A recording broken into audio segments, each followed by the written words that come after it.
En todos los tiempos la política permite que hombres especiales manejen por elección popular los destinos de un país. Y en la actual situación internacional, tanto Rusia como China, en el lado de potencias de Oriente, como Estados Unidos y la Unión Europea en Occidente, están tratando de manejar ese equilibrio que está ahora más que en un orden, en un desorden internacional. Por eso el primer ministro chino, Li Qiang, señaló que las grandes potencias deberían evitar una guerra fría durante una cumbre de los países del sudeste asiático con la participación de la vicepresidenta de Estados Unidos, Kamala Harris, en Indonesia. Por cierto, no asistirá el presidente Putin. Hay un mandato de arresto de la Corte Penal Internacional y en países seguramente que son miembros de la Corte Penal Internacional siempre hay un riesgo. Por eso no veremos viajar mucho al presidente Putin hasta que no se termine el juicio en la Corte Penal Internacional. Sin embargo, esta reunión es muy importante porque están Estados Unidos y China, que son factores fundamentales, pero igualmente está Rusia con su canciller Lavrov y los países más importantes de la economía asiática. Veamos.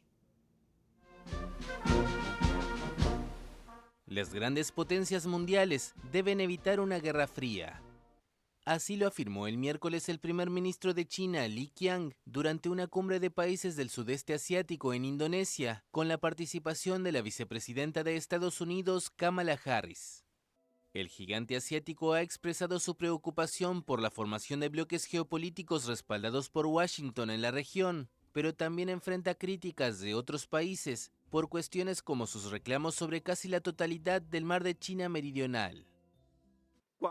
Para mantener las diferencias bajo control, lo esencial ahora es no tomar partido, oponerse a la confrontación entre bloques y evitar una nueva guerra fría.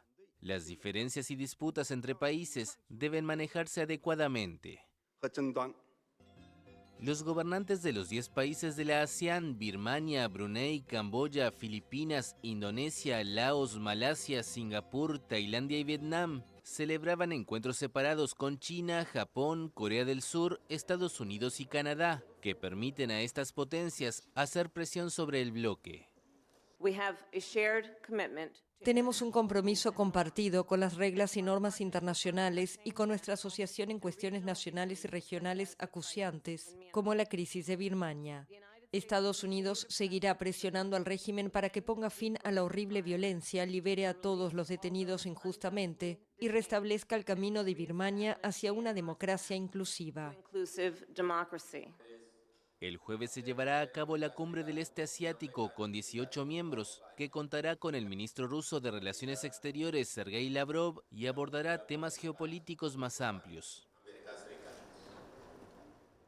Uno de los temas muy importantes en la geopolítica mundial es el tema de la enfermedad y los jefes de Estado. Hay un libro de David Owen donde habla de la enfermedad y el poder. El caso de Colombia inclusive se ha abierto ahora con problemas posibles de salud que tiene el presidente Petro. Y en el caso de ayer en el Senado norteamericano vimos que un senador por la edad muy avanzada no pudo expresarse. Y entonces hay una reflexión sobre el caso de Trump y Biden que sobrepasan o están en los 80 años. Lo mismo pasa con Xi Jinping, la edad que tiene, y muchos otros que parecieran no tener el pleno control para poder dominar y manejar la política en sus respectivos países y son capaces de cualquier locura en cualquier situación porque tienen el poder absoluto en sus manos, sobre todo las grandes potencias. En el caso de Ucrania tenemos un presidente muy joven, en una guerra muy larga que no sabemos cuándo termina, y vemos que el presidente ucraniano, Vladimir Zelensky, está visitando la línea del frente cerca de Bakhmut, donde hubo un crimen que la Corte Penal Internacional está juzgando porque hay violación de derechos humanos. Eso es al este de Ucrania. Esto lo anunció precisamente el equipo que trabaja con él.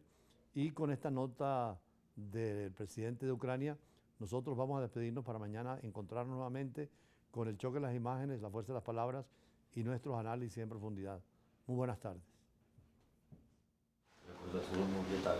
El presidente de Ucrania viajó a la línea de frente. Volodymyr Zelensky visitó las brigadas que están llevando a cabo acciones ofensivas en el este cerca de Bakhmut, según imágenes difundidas por su oficina. Bakhmut, una ciudad industrial que solía albergar a unas 70.000 personas, fue capturada en mayo por las fuerzas rusas tras meses de brutales combates. Gracias a todos. Resistan, les deseo la victoria. Gloria a Ucrania.